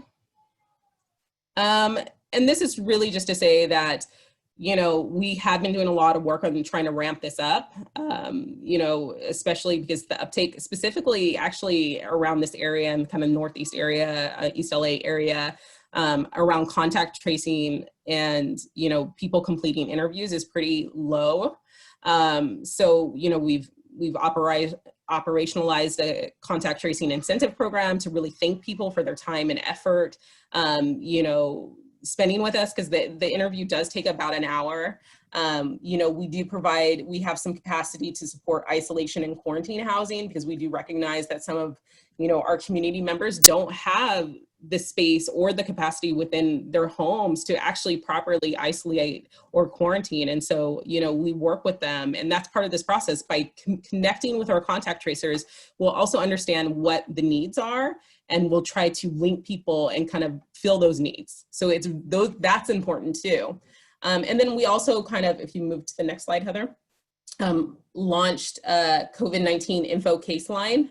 So if somebody goes out and gets test positive and they haven't heard from a contact tracer yet, because it does sometimes take a few days, because we have to actually get the information from the lab saying that this person is positive, and then assign the case and all that stuff. And so if they haven't heard and they heard right away, then they're more than welcome to actually just call our department, and we'll get them connected with a contact tracer immediately. So again, we're trying to do a lot of different things in order to make sure that people have the information that they need, that we're connecting the way we need to individuals, but we also could use your help in getting this message out. We're here to support our communities. We understand the needs of our communities. We're working with our county partners and, departments and community partners to make sure that we also have resources to link individuals with those that have specific needs. So, this is a partnership, and, at this point, everybody needs to do their part in order to continue to move us down in our tiers, and so that we could get back to where we're more comfortable and we're able to be out and doing things that we love and enjoy. finally is just around partnership. You know, this is an ever evolving situation, you know, as you can see, like the last 2 weeks, we've had like announcements from the state and then locally and all this stuff. So, you know, it's ever evolving, minute to minute, day by day. And so part of that, it means our messaging is evolving as well. You know, pretty soon, you know, flu season is actually going to be upon us. And so, you know, our department is already kind of working on trying to figure out what our kind of co-messaging around flu and COVID-19 will be. You know, at this point, it's really unclear what the impact of the pandemic will have on flu season. You know, there's a slight hope that maybe, hey, because everyone's social distancing and wearing masks and all that, maybe we'll have a lighter flu season. But also, too, there's this risk of, you know, people becoming co-infected and having more severe illnesses and hospitalizations and, unfortunately, you know, more deaths. Because of having flu and COVID going on at the same time. And so, you know, this flu messaging is going to come out, so we could really use some help in ensuring the flu, you know, the idea of flu vaccine and really messaging around flu vaccine this year gets out into the community. And then also 2 listening sessions. We have actually been conducting, you know, several different types of listening sessions, some around younger people, because, you know, part of the trends that we were seeing, you know, like a month ago and actually continue to see is that younger people are becoming, you know, have higher percentage of infection. And so we were really trying to hone in on where they're getting their information, what's the barriers, like all those things. And so we're holding these listening sessions. I think I've sent, you know, to some of you guys announcements about this. And so if we could partner in that way where this is getting out, because we really want a diverse representation in these spaces. So we make sure that we're including and we're, you know, we're thinking about how to message to everyone. You know, currently right now we're doing some listening sessions around flu and COVID, and then soon I think we're going to start thinking about doing some listening sessions around, you know, vaccine, because, you know, eventually we're going to get a COVID vaccine. And so, you know, there's definitely some concerns on how people are going to, you know, with what the uptake is going to look like with COVID vaccine. So yes, this is just another way for us to partner. And the next slide, Heather. So I think that is it mostly for my presentation. Again, we want to be able to, oh, sorry, stay, go back. Oh no. It's okay. You know, we want to be able to partner with you around outreach, you know, and, you know, messaging and all these things. So that's really important for us to make those connections. And I'm here for you guys. You know, I'm part of the HICP partnership. You know, unfortunately, I've been kind of, you know, otherwise preoccupied, but I'm still very much engaged and very much committed to this work. And so if there's opportunities for us to partner, please do not hesitate to reach out to me. Additionally, please stay informed. Please utilize, you know, the links that I've provided to kind of share this messaging out to your community. We do have a new website, so please check that out. Hopefully it's a little bit more user-friendly because there's just so much information on there. And I think that is it for me. I am, again, very excited to be here with you guys today and look forward to hopefully partnering with you on this in the future. Oh, sorry, one last thing I wanted to mention is that, you know, part of my service area that I oversee is Metro LA, so SPA 4. If you are interested, we do have a listserv, a community listserv that puts out weekly COVID messages and other announcements and all sorts of stuff. If you're interested in being part of that listserv, please feel free to email me and I will get you added to that. I think that is a good way because, again, it's hard as a community-based organization to, you know, or organization just to figure out what the messaging, like how I want to help and I want to share COVID messaging, but I'm not exactly sure. There's just so much. And so I think this is a kind of a good way where we've already kind of curated like our messaging for the week. It might be helpful if you're willing to kind of share that on further. And so if you're interested in that, please just send me an email. I'll put my email information in the chat box and I'll get you signed up to that listserv. Other than that, I apologize. I do have another meeting I have to go to right now. If you have any questions or anything, you know, please put it in the chat box and then Heather can send them to me and I will answer them. I promise I will answer them and I will send them back to you. Again, thank you so much for the time and I look forward to future meetings with you. Thank you, Tiffany. It's wonderful to have you join us again, and thank you for the very thorough update. As mentioned, we will take all the questions from the chat and kind of get responses, more full responses, and then be able to email them out to everyone along with the meeting notes. With that, I'm delighted to invite the COO of our hospital, Edgar Solis, who's standing in for Jorge today, to give us an update on the campus. So Edgar, please take it away and welcome.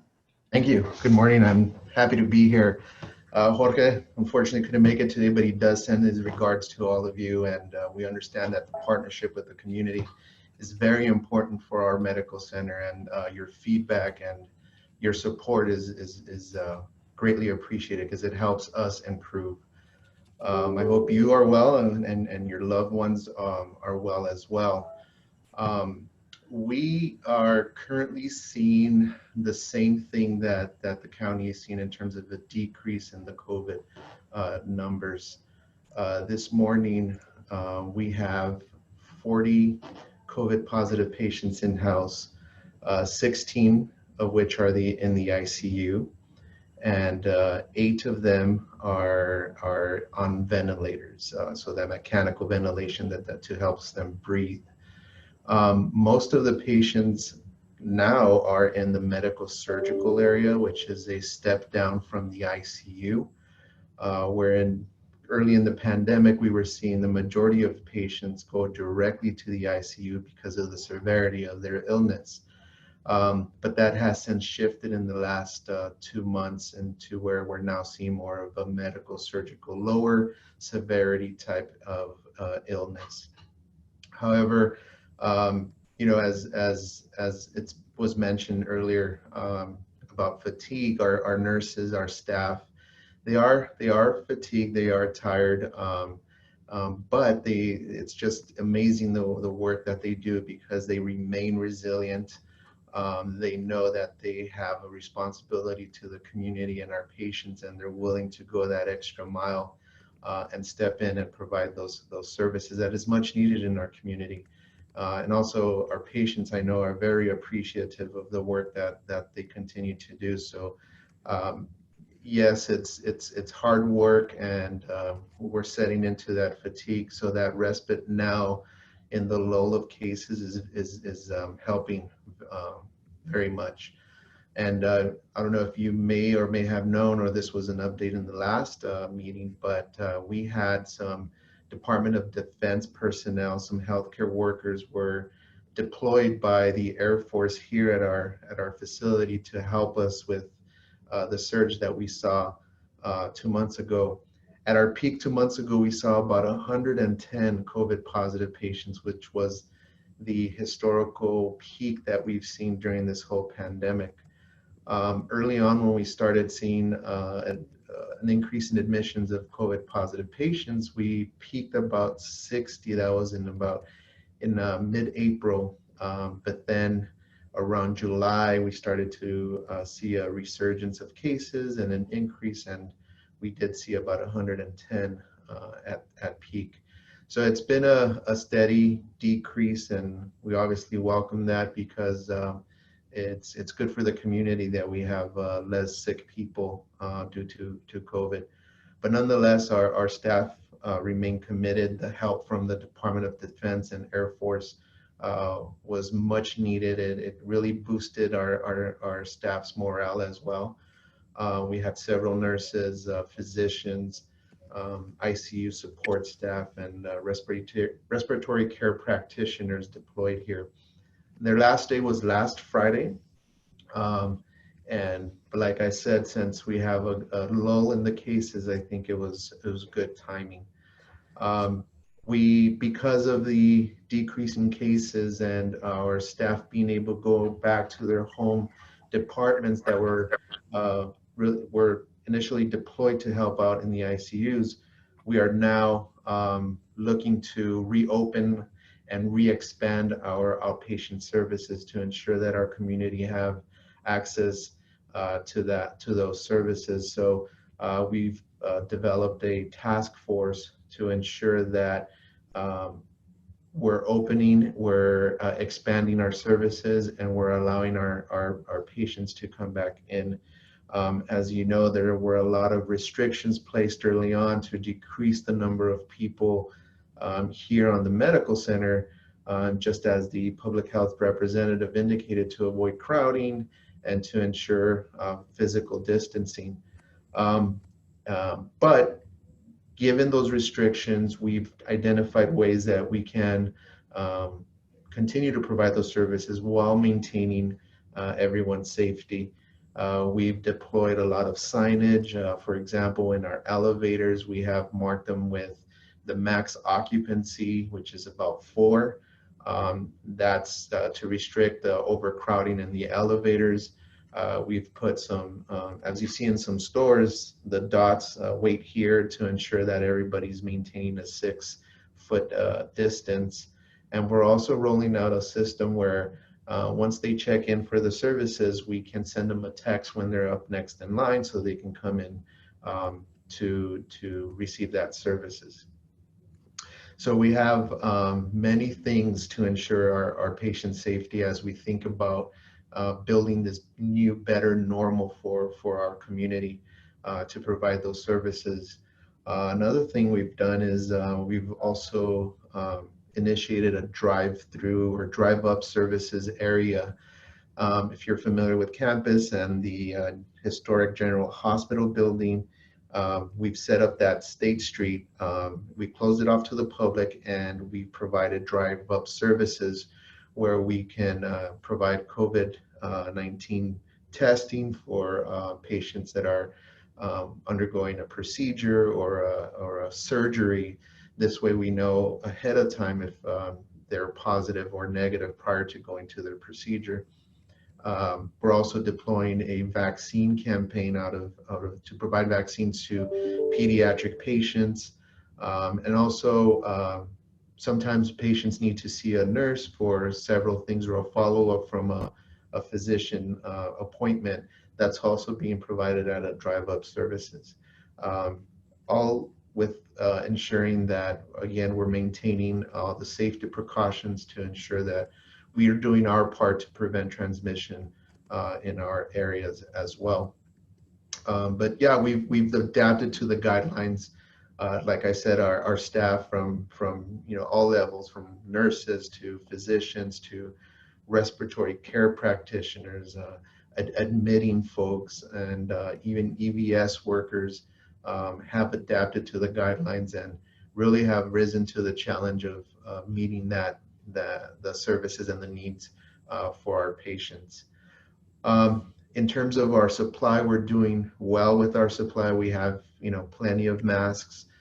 We've had to shift in types of models, but nonetheless, we don't compromise the safety.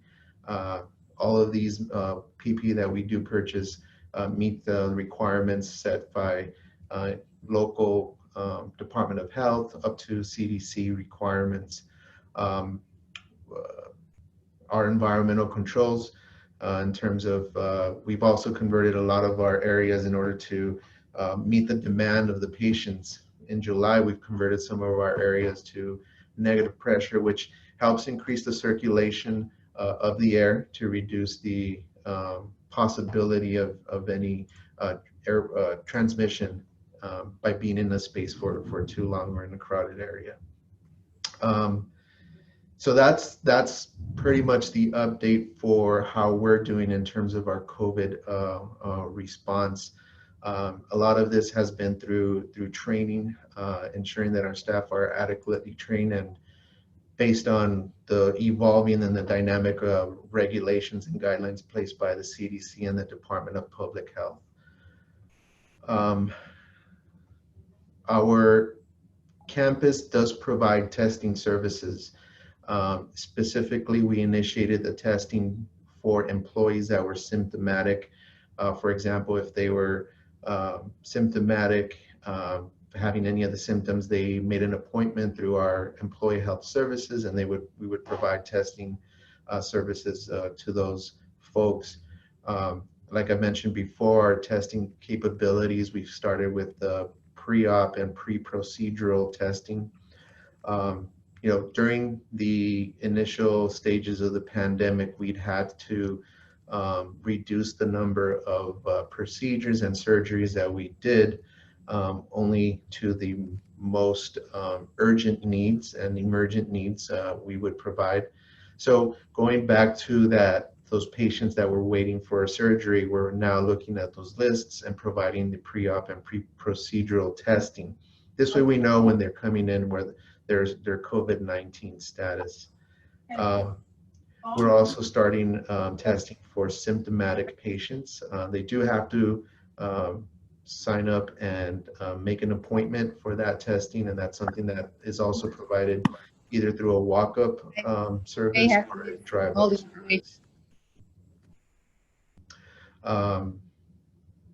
And DHS as a system is developing strategies. In fact, there's a task force that has been created that's going to look into deploying COVID-19 testing for the community at various sites throughout LA County, in addition to an overall campaign, as our Department of Public Health colleagues mentioned earlier. It's going to be very important to ensure that our community and our staff are vaccinated for the flu. They've used the term twindemic, and that's what we're trying to avoid. We're trying to avoid being co-infected both with flu and COVID-19. Now, it's going to be hard to distinguish based on, because they present with similar symptoms, but that's why vaccination is very important. And in fact, as of September 1st here locally, we've started offering vaccinations for our employees.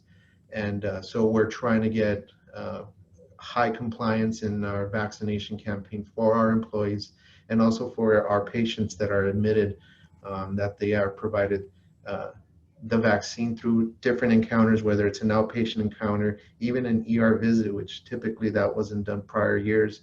We're now doing that in the ER for our visits, and also for our employees and the community as a large. So that's in terms of the COVID response. Those are the initiatives that we've deployed.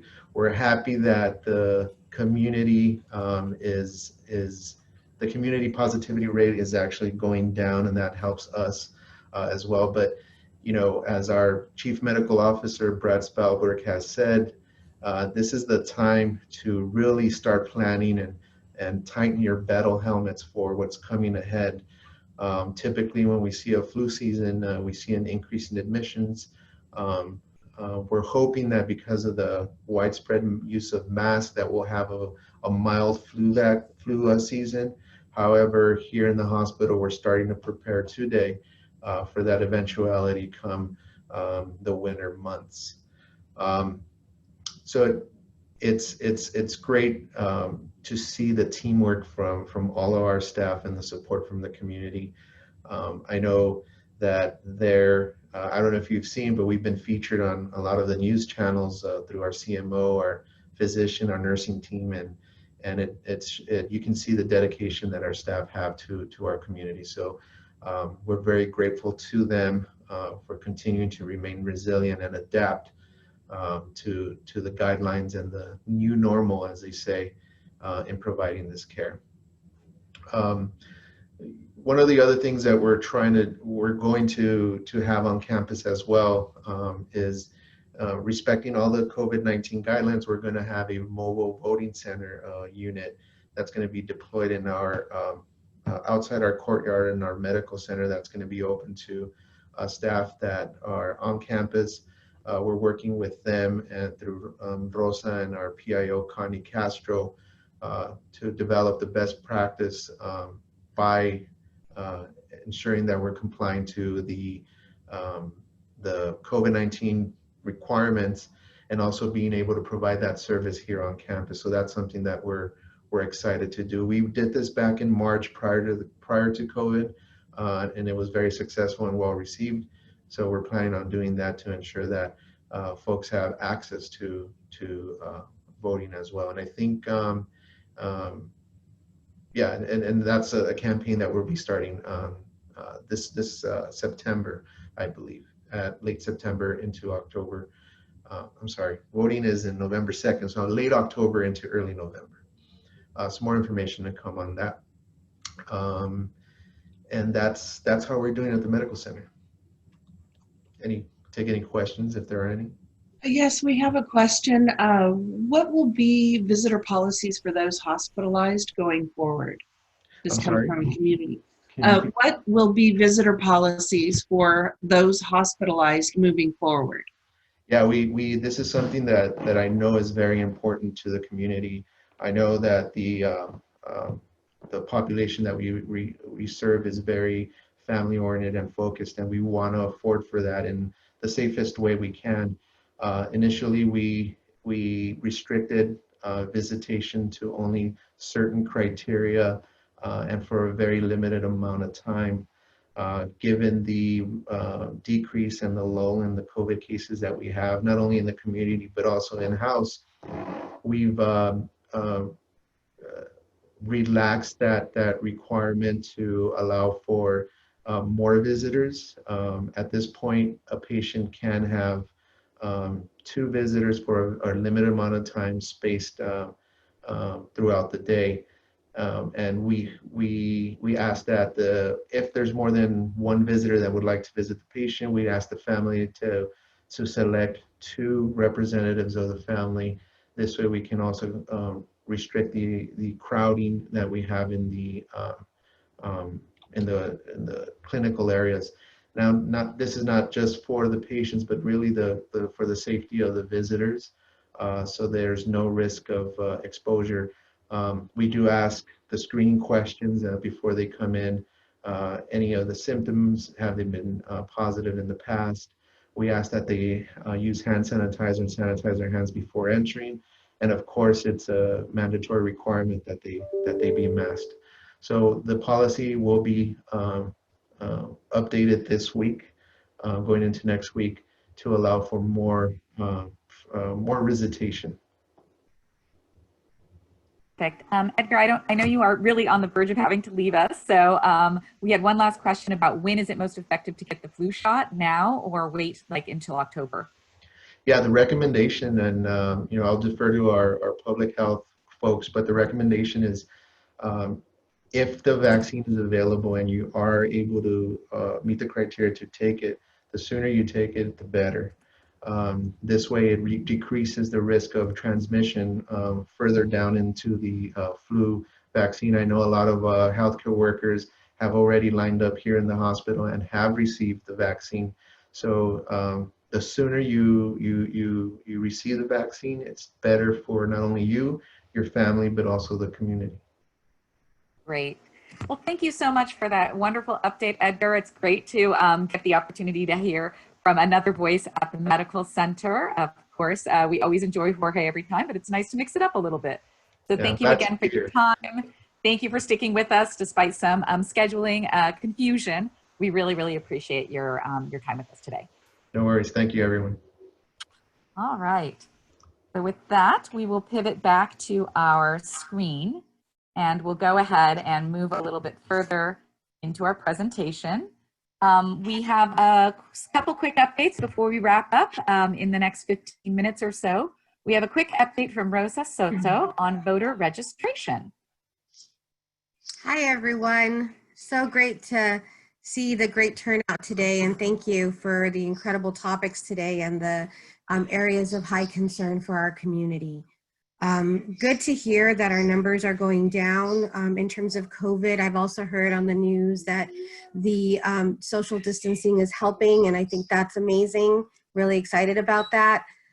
So what I'm going to talk about is some of the concerns that our doctors are having now that they're able to think about something a little more than just COVID. And we're really proud of our doctors because of the incredible efforts that they've made on our campus, but also because they are very socially conscious. And so one of the things that came up, and it actually came from them, was the idea that they wanted to support patients and our hospital community in voting. So if I can have the next slide.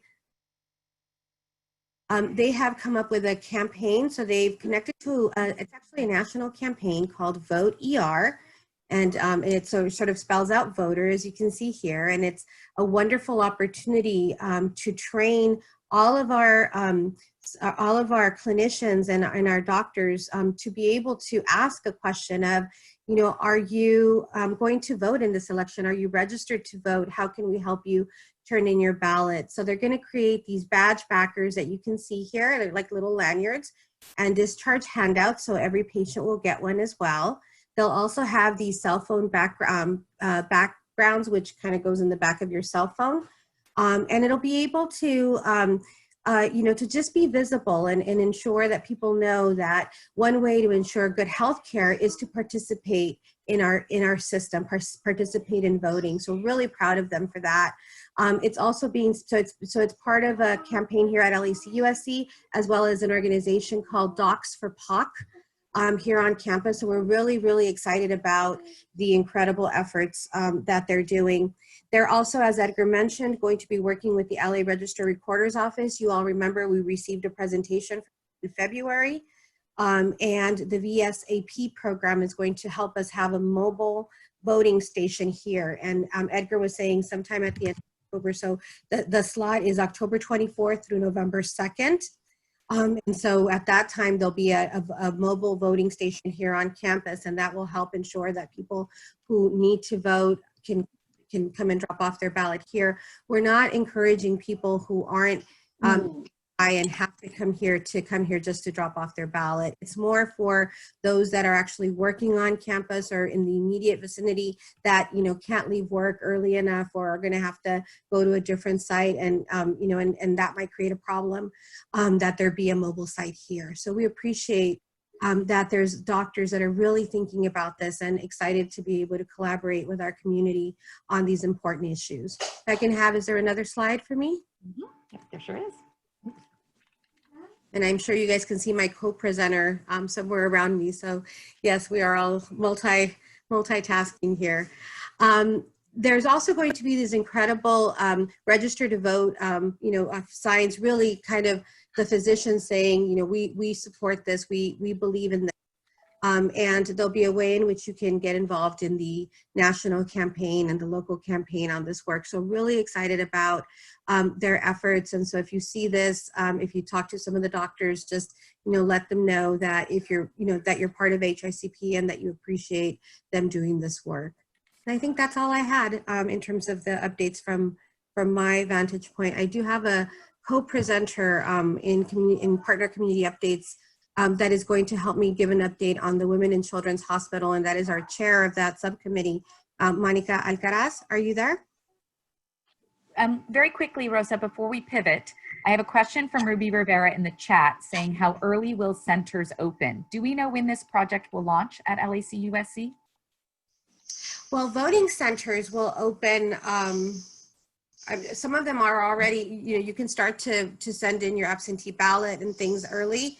I don't actually know, I don't know if anyone else does on this call, and I know no one from the registrar's office is on the call today, but we are going to bring them back in October to help us with this so that we get the most up-to-date information. As I said, I know our site will be open sometime between October 24th and November 2nd. Great, thank you. I think those are all the questions we have on that topic. And so with that, we can pivot to Monica, unless anyone else has a question for Rosa. Okay, can you guys hear me? We can hear you, Monica. Okay, great.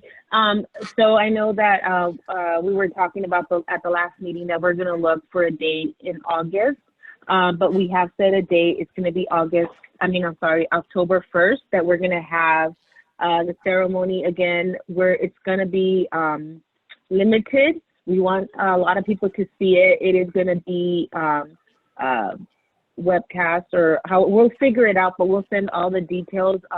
We will have a blessing, and we'll also have Aztec dancers. We'll have some speakers. Some may be pre-recorded, but we want to ensure the community that this is something that's very, very important to us, and that that it's going to happen. Again, it's going to happen October 1st, and we'll be sending out full details in a later email. Thank you, Monica. So Monica is sharing with us about the Women and Children's Hospital commemorative ceremony. We have a slide up here on some information. If you want to be more involved, Monica, as Rosa mentioned, is the head of the committee. So please reach out to her via the email address on the screen, or I'm sure you can add your email address to the chat, and we'll make sure to be able to include you in the further updates and information on the ceremony itself. Thank you, Heather. You're welcome. Before we pivot to the next issue, just want to give a shout out to East LA Women's Center. They did an incredible job yesterday of hosting one of their series called Café Con, and it was For Rosa was the short film that they presented, and it was so moving and so beautiful about the journey of the women that actually went together to file a lawsuit around the practices of sterilization of women here at the hospital in the 60s and 70s. And so just want to appreciate that there are so many partners here, part of HICP, that are very much leaders in the work of health and reproductive health. And we want to make sure that all of the work that we're doing to commemorate Women and Children's Hospital is respectful of our history and of our present, and really I'm hopeful for the future that we can all learn and improve the quality of services that we provide to our most vulnerable community. Wonderful. And with that, of course, we know that the commemorative ceremony is deeply tied to the demolition that's upcoming. With that, I'd like to invite Alicia Ramos from the Department of Public Works to give us a quick update on the schedule for demolition of the hospital. Thank you, Heather. So I'll make it real quick. I think we covered most of the important information just prior to this with Monica announcing the progress of the commemoration ceremony. So for the actual demolition, we are expecting to go in front of the board at the end of September to authorize the contract for the structural demolition. And that will then kick off that contract, which we expect will result in mobilization on the site, meaning you'll start to see some activity on the site probably sometime later into October. So with that, I'll go ahead and wrap up this update. Thank you, Heather. Thank you, Alicia. So yeah, so much will be happening on our campus in the months ahead.